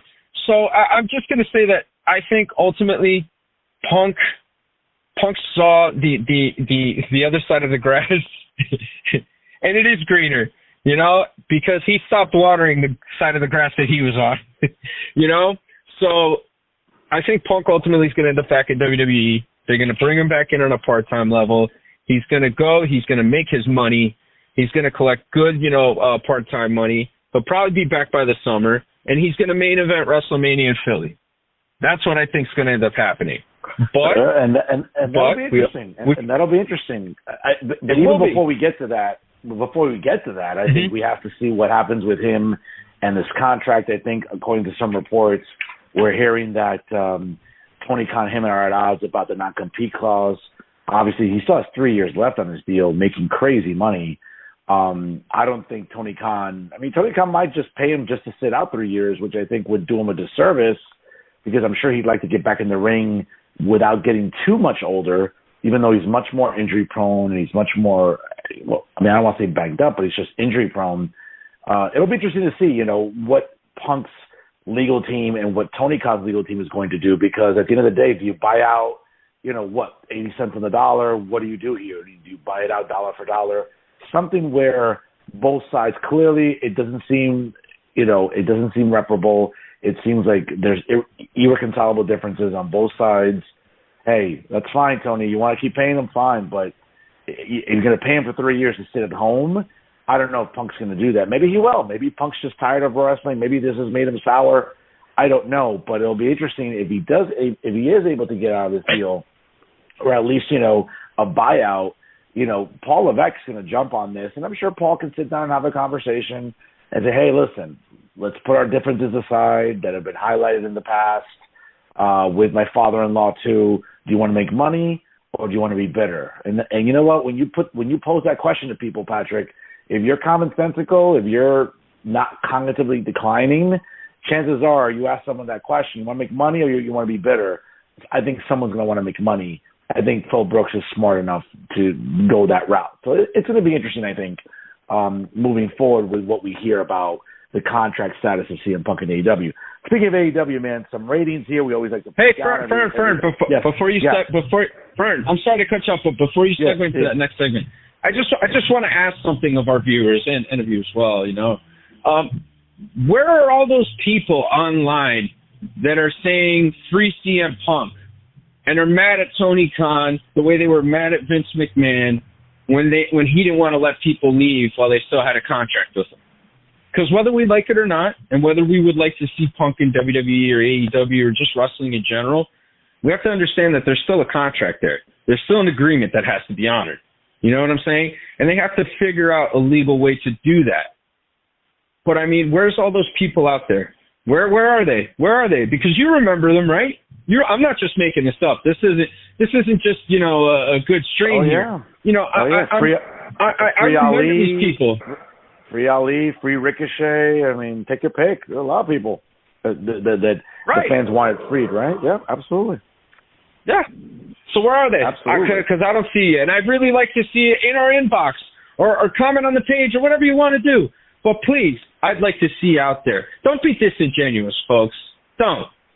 Take Tony Khan to task too, Exactly. If you want to crucify Vince McMahon and Paul Levesque and Stephanie McMahon and Nicholas Khan, be consistent. Crucify Tony Khan because there's a lot to crucify. Speaking of Tony Khan, obviously, look at the ratings recently. Really disappointing Dynamite this week, man. It had been 2 weeks since MJF had won the AEW World Championship at the Prudential Center here in nearby Newark, New Jersey. This past week, look at these numbers, 870,000. Listen, AEW fans are going to make every excuse in the world. Oh, the NBA is on, which there were some good games. The NHL is on. Well, here in New Jersey, guess what? Our Devils are in first place, and they're doing pretty, pretty well, so they're on TV.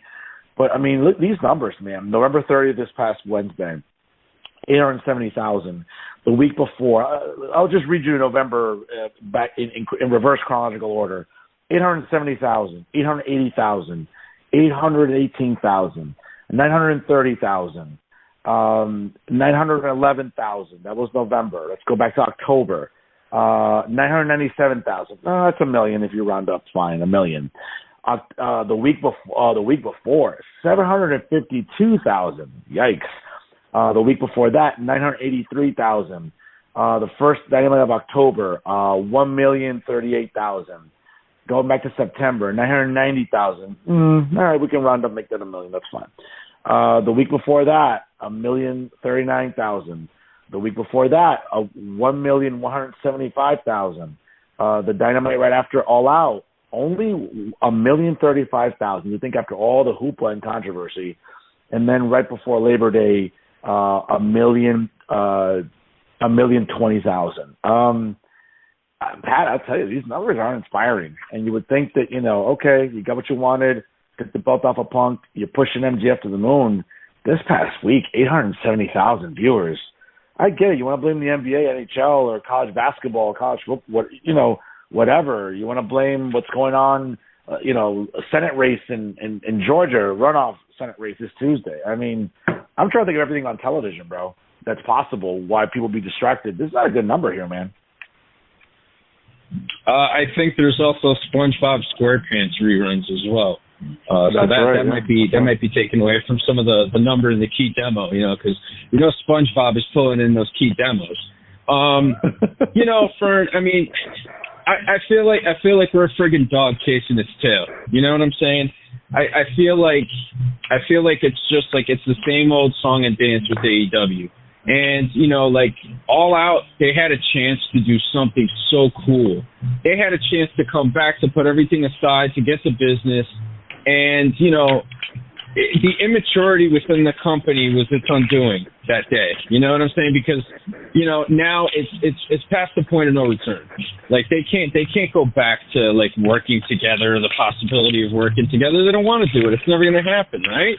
Unless, something. I still don't rule out anything. I never really do. But I don't know, man. I mean, it's just, dude, like MJF, for example.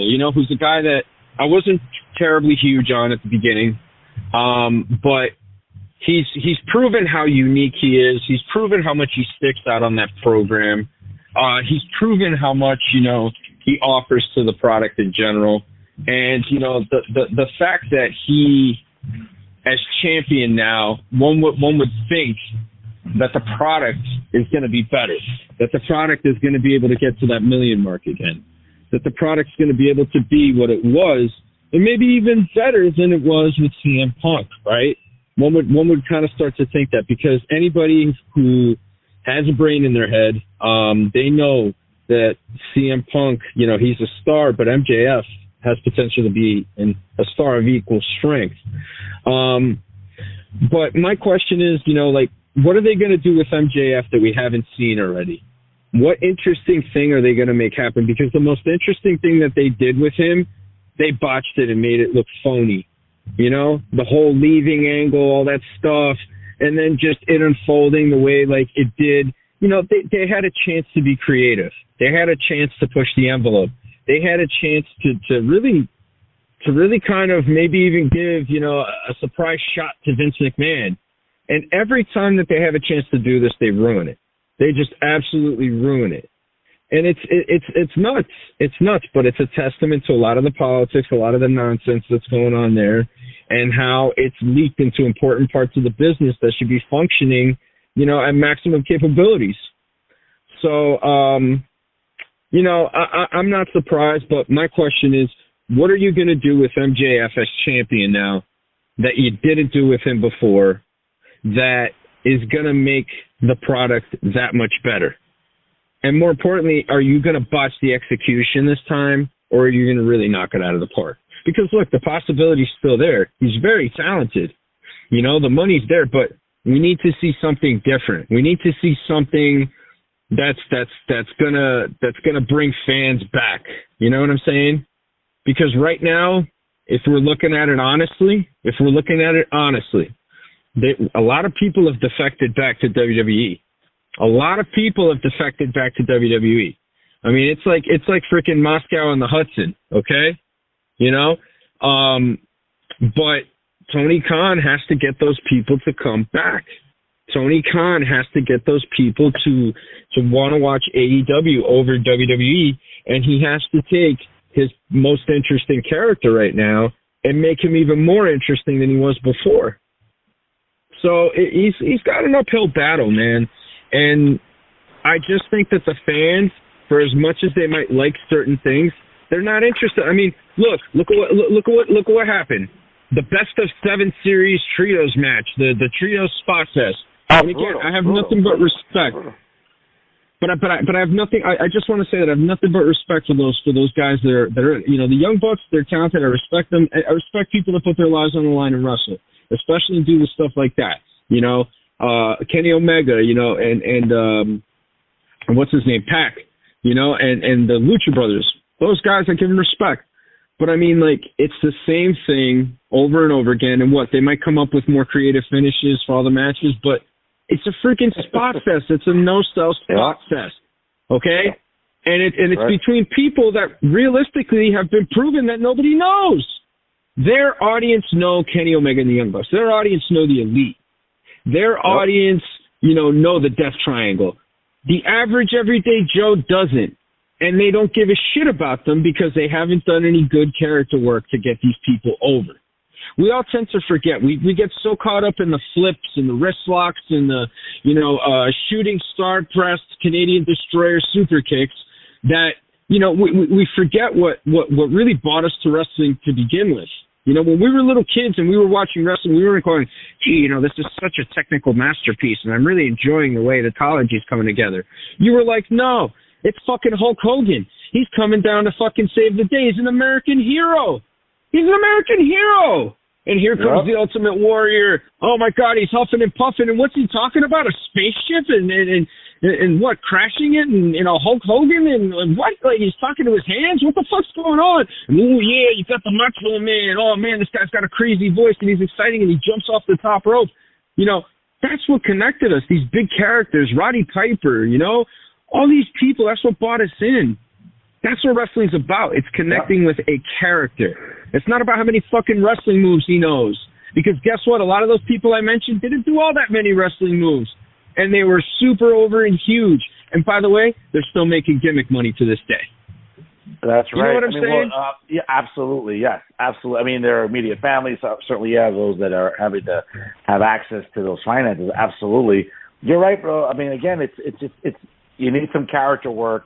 You just can't be about wrestling. I love wrestling, but you have to have, if you're not a character, if you're not displaying some personality, you're just going to go by the wayside. Yeah. And it shows with these ratings. Moving to Raw here, not a surprise here, man. I mean, again, it's the NFL season. And while a lot of the Monday night games have not been the most inspiring games per se, they're nothing like the Sunday night games on NBC or the America's Game of the Week on Fox or on CBS in the 4:25 time slot. I mean, shortly after Paul took over, right before SummerSlam, we're looking at August the 22nd here, and we're looking at $2 million. The following week, $2.1 million. Literally the Monday, I think, after Clash at the Castle, 2.094. Then it dropped, and again, this is something that any WWE fan would expect, NFL, Monday Night Football, as unbearable as Joe Buck can be to listen to, and Troy Aikman sometimes, I mean, Monday Night Football is an institution, just like Raw is, but the NFL is going to get its rating. Pretty much since September the 12th, we've seen 1.7, 1.5, 1.6, 1.6, 1.8, 1.8, 1.64, 1.5 even on Halloween. 1.5, 1.6, 1.6, 1.6. That's what we're expecting. Again, that's the number we're going to be seeing during the NFL season. It's not like, oh, my God, the bloom has fallen off the rose for Paul Levesque as a booker. No, it's not. It's a victim of the circumstance. The NFL is on. The NBA is on. The NHL is on. Folks, again, it's the primetime television slot. There are shows on Monday nights. Again, it's a healthy number. It's not the 2 million we were seeing during the summer, but it's still a healthy number. And let's be honest, again, I don't like to do false equivalences or the whataboutisms, but I mean, almost 1.7 here on a Monday night when there's a lot of stuff to watch on TV. That's a good number for WWE. So the marks that when I say, oh, well, look what's going on, WWE's floundering. How's it floundering? I mean, AEW couldn't get to 1.60. You totaled up their last 1, 2, 3, 5 shows. I mean, give me a break, folks. Let's keep it in perspective here. Yeah, no, man, I agree with you. I just think the lack of awareness. By the way, I hope this sounds better. I changed my location because I had that band playing, and I'm sorry to the listeners for that, and to you as well, Professor. But it's crazy. Again, it's this mentality that's been cultivated, by Dave Meltzer and by all these marks online that feel emboldened because, this respected guy, and let's be honest, Dave Meltzer's a respected guy in the business, he's validating their shitty opinions about garbage indie wrestling that isn't going to really fucking draw. Let's be real. And look, I don't hate indie wrestling. I respect indie wrestling, okay? I used to go to some of the best indie wrestling back in the day, Jersey All Pro Wrestling. Shout out to my boy Angel Sarita, my boy James Anthony, and, Shawnee Masterson, Uncle Paulie, the whole crew, Mike Minervini, everybody, the Jersey All Pro crew, when we used to go to these amazing shows. And this show had a variety of things, just like the AEW does. They had death matches, they had women wrestling, they had intergender wrestling, they had tag team wrestling, they had amazing technical wrestling, they had foreign wrestling, they had a little bit of everything. But the biggest difference between that wrestling and this wrestling that we're seeing, this version of indie style wrestling, is all of those guys were fundamentally sound. All of those guys, all those gals, everybody that was on them shows, they could all throw a punch. They could all lock up. They could all chain wrestle. They could all do everything. They could work. Their fundamentals were solid, and they all had psychology. Obviously, you had, your spot guys here and there. That was inevitable. The guy that can't throw a punch or lock up, but he could do a shooting star press. That's the kind of stuff that it makes wrestling look fake, and it turns people off. Because look, people know it's a work. People know it's a work. Everybody knows it. Right. It's just how you're presenting this work in the modern age. And I got to tell you, man, for as much as people want to criticize Vince and they want to criticize Paul and everybody over there, they know how to do it. They know how to do it in 2022. Yeah. People like Jim Cornette, who I respect immensely. I respect Jim Cornette immensely, okay? Jim Cornette understands the business and how it works and how you get it out there for back in the day. Not now. And that's not a knock to him. But Triple H and these people, they see these numbers. They have these strategies, and they work. They work. More times than not, they work. So, I don't even know, man. I don't even know. I don't even know what the fuck we were talking about before. I feel like we're going all over the place with this stuff, but this is all valid stuff that needs to be talked about as far as wrestling goes. No, I agree. Again, as we're talking about the numbers here and the metrics and the ratings, I mean, again, WWE knows what it's been doing for 30-something years, especially on Raw and again, I hate to sort of put all this emphasis on all the eggs in one basket about the NFL, but again, it makes a difference. When the NFL season's over, you see the numbers really grow for Raw. And as much as people hated Raw sometimes with the way Vince was booking, again, what Paul is doing now is there's a stark contrast. There's different talent on TV that wasn't on before. I think we're seeing that. With the Smackdown ratings, it's interesting. Again, they've been consistent, man. I'll just take you back again to the end of the summer when Paul took over. We're looking at 1.99, basically 2 million. Literally the day before Clash of the Castle. Yes, it was pre-recorded, but still people watched it because they wanted to see sort of the go-home show. 2.077 million. Going into the rest of September, 2.3. I'll keep going until last Friday's. 2.2, 2.5, 2.2 to round out September. October, we had 2.24, 2.25, 2.23. Literally the weekend, Halloween weekend, a little interesting. Again, the baseball playoffs, it wasn't on Fox. It was on FS1. It dipped dramatically to 835,000. But then again, right after the baseball playoffs, here are the numbers for November: 2.13, 2.26, 2.23, and last Friday, 2.16, the day after Thanksgiving on a live Black Friday edition of SmackDown. Healthy numbers, not a surprise there. It's on a marquee channel. Again, Paul knows what he's doing. It's a different presentation on SmackDown than Raw, different talent, different, characters. Obviously, the bloodline is as over as any other faction in history. in recent memory. They're selling merch, the metrics, everything's there, especially after Survivor Series. Listen, again, folks, everything is there, and we'll see what happens. We'll see what happens. Obviously this weekend with the Smackdown after Survivor Series, I'm sure the number's going to be pretty high, Pat. Which brings us to Survivor Series, bro. Great pay-per-view last week. PLE, excuse me. I mean, still a pay-per-view for people that don't have Peacock and have to order it through their smart TV or their cable service, whatever. Interesting, great card. Let's just run it down a little bit here.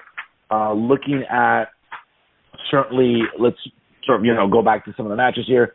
Austin Theory in a triple threat match against Seth Rollins, the defending champion, and Bobby Lashley. A little bit of a swerve here. I really, really thought after the way Rollins retained during the cash-in that Rollins was going to retain once again. A little bit of a swerve here, putting the title back on Theory, a more serious Austin Theory.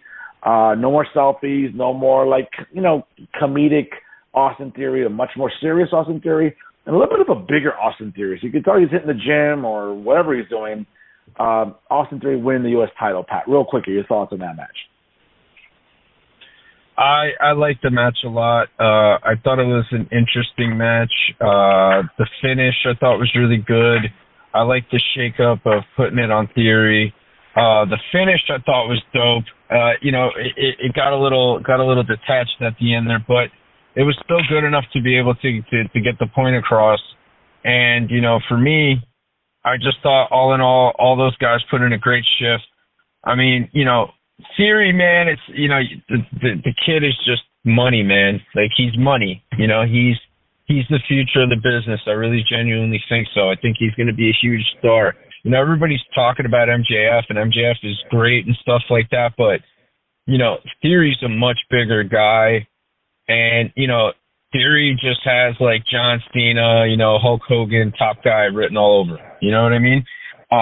So that and him being able to work with Seth Rollins, who's in my opinion the best wrestler on the planet right now, it's great. And Bobby Lashley, man, what can you say about him? That hasn't already been said. Like, what a talent. I mean, let's be real. Like, his first go around, he wasn't the most spectacular. He didn't really have it together. And I just think the time in MMA and the time, on the Indies and in TNA, I think it really benefited him. And I think it got him to the point that, he's just such a great performer and such a dependable performer that it's, he's a guy you could throw in that matchup and it's going to work. And it did. Absolutely, and I like the match. I like the booking. And I like the change in Theory's persona, by the way. Just wanted to throw that in there. Yeah, I like it too. I think if you want to start pushing him as a main event star, not to say that the comedic routine wasn't getting over. It was. It was being an obnoxious heel. It worked. But I think this new persona, is going to pay off dividends for sure. The women's War Game match kicked off Survivor Series. Hell of a contest, certainly with Becky Lynch getting the win for Team Bianca. Not a surprise. Becky coming back from injury recently. You certainly didn't want to expose her too much in this match.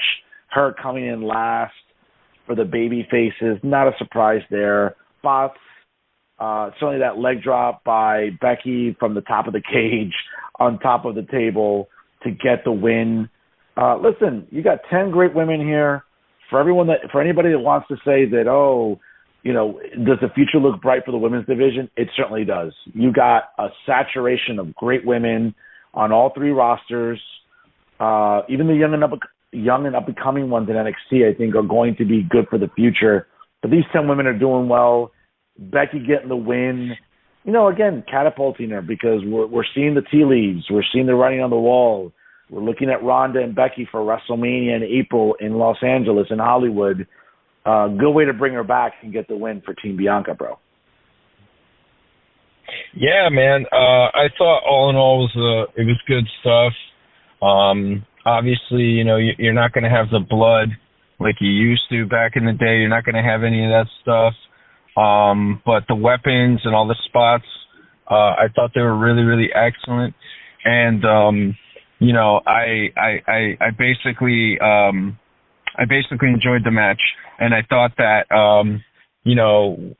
it had everything that the match should have had, you know. And I thought that Becky returning was fantastic. I thought the leg drop, all the spots were great. You know, for as much as I like Bayley, and for as much as I like Io, and for as much as I like Dakota, and the idea of them as a group, it's just not been good. I have to be honest and admit that it's not been good. But they're both three dependable performers. And I think that they need to take that concept, need to take that idea and kind of somehow fix it up. You know, maybe have them turn on Bayley, you know, and have Bayley go back to her old shtick for a sec. You know, I mean, they can do a lot of different things, but I doubt she wants to do that. And if she does, she's probably going to wait for it. But for me, I look at it and I kind of, you know, Dakota, she's decent. She's not, you know, her kicks and her stuff, like, it's solid. She knows what she's doing, and she obviously has the trust of somebody like Triple H. So that really says a lot. But Io and Bayley, you know, they're the real talent in the group, but they're just kind of meh right now. Rhea, I love it. I love everything she's doing. She's just gorgeous and on top of her game. She's just amazing. And I really like how they're teasing her and Bianca. I think that would be a really great WrestleMania match, Bianca and Rhea, and Ronda and Becky. I mean, and, you know, obviously at some point Charlotte's going to come back. You know, Sasha Banks could come back. So, you know, these are all kind of hypotheticals, and a lot of things could you know, go into place, you know, pretty soon. But no, absolutely. You know, all in all, I thought the match was great, and I enjoyed it, and I thought everybody did their part really well. And Bianca Belair, man, like, wow, what a talent! I mean, you know, you might not like the gimmick, you might not, you know, see what it is, but man, just what a talent! The way she can get in there, perform at such a high level, and just grasp wrestling so well. Just great stuff from all the women in the match, in my opinion. Absolutely. A great match to kick off Survivor Series. Another great match during the night, AJ Styles going up against Finn Balor. Nice to see AJ get his first win on pay-per-view / a PLE in almost 3 years. He had not won a match on the stage since 2019, so it was interesting. Kind of predictable. You knew Rhea Ripley was not going to be at ringside due to participating in the War Games match, which pretty much left, you know, Anderson and Gallows to be in AJ's corner against Finn, with Dominic Mysterio and Damian Priest in their corner. You know, I kind of foresaw at some point outside the ring the guys were just going to brawl and leave Finn and AJ in the ring. Great match, great finish. Doesn't do any harm to Finn Balor's character, taking a clean loss, you know, to AJ. Doesn't do anything to harm Finn. I think it helps to keep AJ relevant, which he is. Nice to see him back with Anderson and Gallows. Yeah, it's selling merch. It's sort of, you know, get a little bit of a nostalgia thing. Great match. We'll see where it goes from here on in. I'm not sure if this feud continues, but I could watch AJ fight Finn Balor every single week, and I would not complain about those matches. Pat, real quick on this one. I thought the match itself was really, really excellent. I enjoyed all of it. You know, I thought that it was honestly good booking in the sense that they killed off, you know, any potential for it to be stale, you know, and that's what I thought was really good about this. And that's what I thought it needed. And it was really, really missing that. It was really lacking that for quite some time. But, you know, I'm glad that they got this out of the way.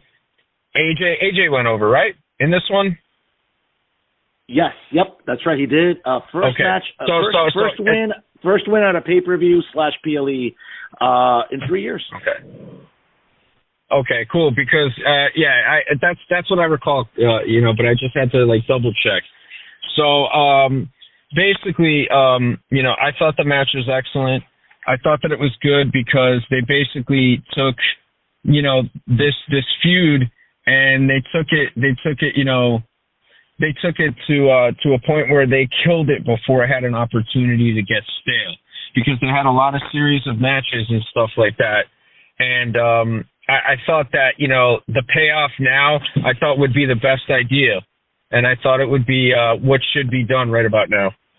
So, yeah, all in all, great matchup from two great pros. No, absolutely. I think it was a match that, I could watch over and over again. And because of their experience working in Japan, their long history, who knows? It could prove for some good storylines down the line. The disappointment of the night, at least for me, I think a lot of people I talked to off the air, Shotzi going up against Ronda Rousey for the SmackDown Women's title. I mean, this match, it is what it is. Again, it's about getting Ronda the heel now to WrestleMania in April against Becky Lynch. Again, not a great match. I'm just not a fan of Ronda 4 years later now.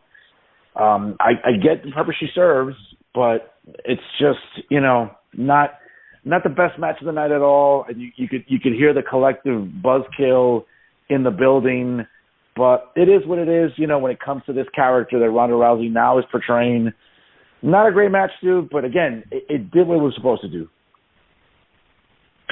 For me, it seems like, and I like Ronda Rousey, and I respect Ronda Rousey a lot.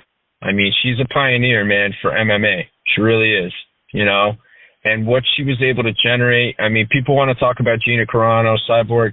Ronda Rousey made more money than all of them, and for Ronda to do that and do that at the same time that guys like Brock Lesnar were fighting and, George St. Pierre and, all these legends, all these greats, big money draws were fighting. Conor McGregor, and Ronda is still there drawing a big part of those pay-per-views and making that kind of money and generating that kind of interest. You really start to understand what she's about and how great she is. But, for me, it's been a bit of a tough road as far as it goes with Ronda and kind of getting it, which is crazy for me to think because, like, Ronda's a judo player, man, and they have amazing timing. Like, they have amazing timing, and they have amazing footwork. And wrestling, a big part of it, at least the technical aspects of it, and, where to do the most important parts of it, a lot of it has to do with your footwork. But for whatever reason, I just think Ronda's having a little difficulty, perhaps. And look, I can't say shit because I never sold out a fucking stadium in my life. But I'm just kind of trying to articulate what I see as somebody who's done that to an extent. But Ronda, it's a tough one. Shotzi, to me, honestly, is more of a disappointment because Shotzi hasn't really been having great matches, man. And I remember Shotzi being able to work, evolve and do that indie style stuff. And I just think that Shotzi's at the point where, it's like if it's not indie shit, she can't do it. And she won't do it well, And basically, Shotzi's at the point where I think she can only work one type of style. And I think that style that she can work is mainly just the indie style and not being able to do like the professional, like WWE style and not be able to do a style that basically, is something that's ready for mainstream television and for prime time. You know what I'm saying? So that's kind of the disappointing part because Shotzi, a lot of her shtick, it's good. It's good. I like it. I see the potential for it to make money. I see the potential for it to be interesting. I think that potential is still there, but they got to kind of go to the drawing board with her. And I think that Ronda, to some extent, does need a ring general. I mean, we can't say that Ronda's had stinkers all the time, Here and there, yeah, whatever. It happens. But she's had great matches with Natty Neidhart. She's had great matches with Charlotte. She had a great match with Charlotte and Becky. She's been able to do her part, and those are just matches off the top of my head, but I'm sure she's done other stuff that's been great. She's had good segments with people. The talking, it might seem a little awkward, but again, it's not an easy thing to grasp. It is not. I got to say that much, but her ability to draw is there. There's always room for improvement. And more importantly, I think this plays into the booking's favor and what they're trying to accomplish at WrestleMania. Because Ronda is not really liked by the hardcores and the more vocal part of the audience. And I think that, you got to capitalize on that, and you got to make Becky the bigger star, and you got to make Becky the bigger face. And Becky's just more beloved by the fans, and she, people feel like she's one of their own, and it works. It works. So yeah, I definitely think there's improvement here. And I'd also like to say in closing, because I know I've been yapping on a bit here. I thought it was messed up that people were criticizing Jason Jordan and Brian Kendrick for producing the match, and it not being good. Again, things happen in the business. Things happen in wrestling. Not everything goes according to plan. I feel like I sound like that old WWE disclaimer that used to come on for kids not to pile drive each other in the house. But it's true. It's absolutely true. And, sometimes things go wrong. And, I just think that to criticize two professionals like Jason Jordan and Brian Kendrick and guys, with their knowledge, I think it's a little crappy, and you kind of look like a dork because these guys have actually done something in the business. But yeah, definitely a lot of room for improvement for Ronda and Shotzi. No, absolutely. Our main event, obviously, the Bloodline, along with Sami Zayn, taking on the Brawling Brutes, along with Kevin Owens and Drew McIntyre. Great psychology in this match. Obviously, going into it, bro, you knew that the storyline was about the dissension in the group. Jey Uso not trusting Sami. Obviously, the rest of the Bloodline trying to make peace with that. And it's great. It's a great long-term storytelling. They highlighted the fact that Sami Zayn and Kevin Owens have been friends for 25 years. Kevin Owens was Sami Zayn's best man at his wedding. Again, everything that you want to have play out in a betrayal. You saw Sami Zayn prove himself to the Bloodline, to Roman Reigns. It's certainly, I think, going to lead down to something magical later on, maybe later next WrestleMania. We'll see. But a great War Games. I know, again, some of the purists were not happy about no color, but again, real quick here, I think a great War Games match. One of the better War Games matches they've had since Paul reintroduced the War Games, going back to 2017, excuse me. When he reintroduced War Games. I thought a hell of a match, one of the better ones in WWE history. Real quick, Pat. Yeah, I know we kind of we went on a little bit longer than we anticipated this episode. And D, if you're listening, which I'm sure you are, I'd really appreciate it if you could split this up maybe into 2 episodes as shorter clips. We had the chance to see it together. We had come back, from the Devils game, another Devils victory, and we watched it with Cash Uribe, and at the Uribe compound.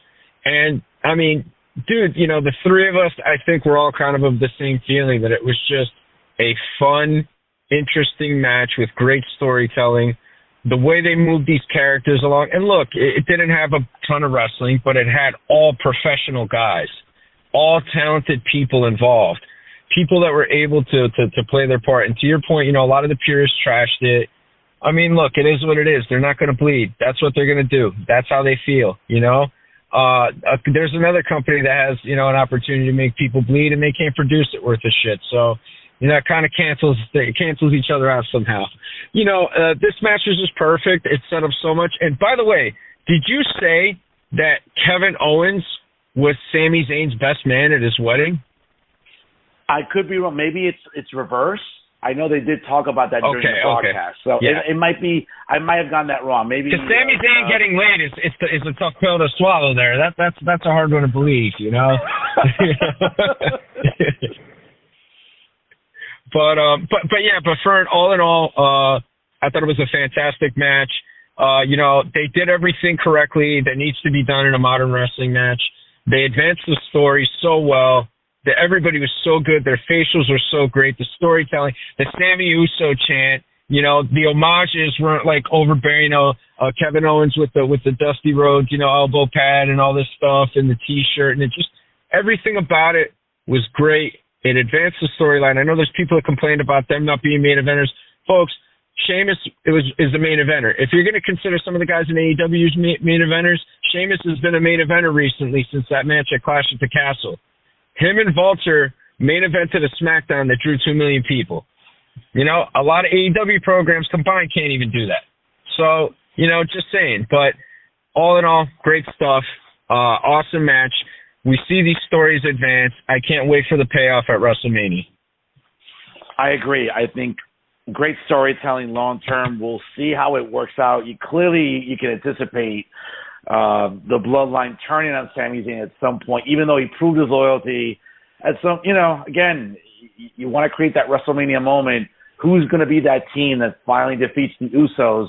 It could be the lifelong buddies of Kevin Owens and Sami Zayn in Hollywood later on in April. But a lot has to play out before then. We'll see. But definitely, once again, WWE delivering yet another great Survivor Series.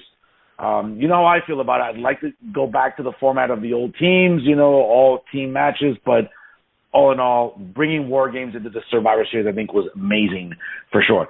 Folks, before we wrap it up here real quick, on this day in wrestling history, some notable dates here. On the 2nd of December in 1969, good old Hoss, Dory Funk Jr. battled to a 60-minute time limit draw with the late Antonio Inoki in Osaka, Japan. This was the first NWA World Heavyweight title match that was held in Japan since 1957. Also on this day in 1974, Giant Baba won the NWA World Heavyweight title in Kagoshima, Japan, in a best 2 out of 3 falls contest against Jack Briscoe. He would lose it to Jack Briscoe exactly 1 week later. Also in 2019, NASCAR driver Kyle Busch defeated R-Truth to win the WWE 24/7 Championship. And tragically, on this day in 2020, Hall of Famer and the first ever Intercontinental Heavyweight Champion Pat Patterson passed away due to a long battle with cancer, unfortunately. And, you know, hey, and also on this day as well, on a huge Dynamite episode in Daly's Place in Jacksonville, Kenny Omega defeated Jon Moxley to become the AEW World Heavyweight Champion. It was also the first time that Sting appeared on TNT in almost 20 years since he wrestled Ric Flair on the final episode of Monday Nitro in March of 2001. Folks, all that good stuff happened on this day in pro wrestling history. Pat, before we call it a night here, it's been one of our better episodes. We really broke a lot of stuff down today. Again, folks, you can always check out the episodes via www.blogtalkradio.com/workingthemarks. Pat, real quick here, what to look out for in the next week here?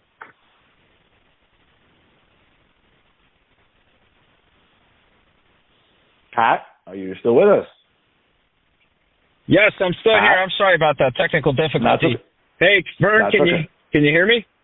I can hear you, brother. Yeah. Not a lot to look forward to. No shows lined up yet or anything that I'm going to be doing, but just want to send a shout out to my sponsors, Noches de Colombia, El Único, La Roca, El Waterloo, Ricky's Frontier, Plan B, Trojan Ends, Red Dog Beer, Tequiza, and Zima. Without you guys, none of this would be possible. And, I'm just really, really thankful to be able to talk about wrestling here with you people. Take time, be kind to other people out there. Don't be an asshole. Keep watching the wrestling, but don't be one of these fucking weirdos that fucking talk shit all day on fucking social media, Fernando. I mean, I'm sorry. But, yeah, great stuff. And check me out on Patty Reekin and at the Child Actors.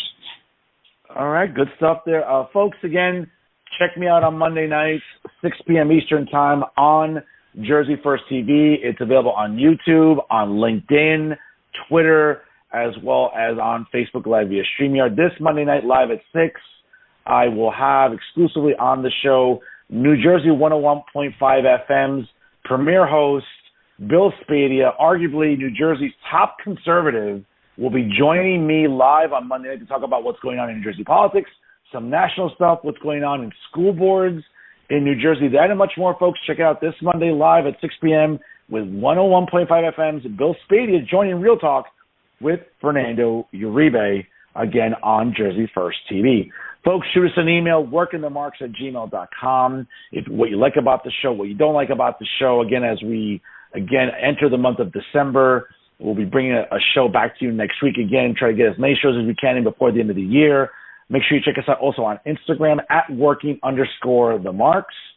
Also, make sure you check out Patty Rican, again, the PBR superstar, at his Instagram at PADDYRICAM. It seems like my shadow ban is gone on Instagram, thank the Lord, according to my metrics, at the Fernando Zone. Also, check us out on Twitter, ladies and gentlemen. You can check out the PBR superstar at Patrick SKBM. Also, check out my own Twitter, folks. Nice to see that Elon Musk is doing good stuff for free speech. On Twitter for both of us here, again, at the Fernando Zone. Hey, man, you know, free speech is back on Twitter, baby. Thank you, Elon, for bringing back free speech, you know, on Twitter. But, folks, most importantly, check us out, www.blogtalkradio.com/workingthemarks. Shout out to Famcast Media for also partnering with us to bring you our episodes. Also, a big hug to D. Rotten, I won't mention his government name, for obviously doing a lot to monitor the show, to be a great administrator of the website and also on our theme music. Folks, always remember, if we're talking about it, you're listening. Always, because every single week here on Blog Talk Radio, better than anybody else, we are working the marks. I am New Jersey's premier award-winning journalist, Fernando Uribe, and he is New Jersey's premier wrestling analyst, the illustrious, the glorious, the best Grinch out there, folks, during the holiday season, the PBR superstar, Patrick Rivera. He's, again, my amazing host here on the show. Folks, we'll see you next week here on Blog Talk Radio. In the meantime, keep on talking. Please party responsibly. And do me a favor, just watch wrestling and stop your bitching and moaning, because at the end, aren't that many things that are fun anymore. Keep wrestling fun, bro. Keep sports entertainment fun. Stop the bitching and moaning. Just enjoy it like we all like to enjoy our things. And we'll see you next week here, folks, on Blog Talk Radio. Bah humbug!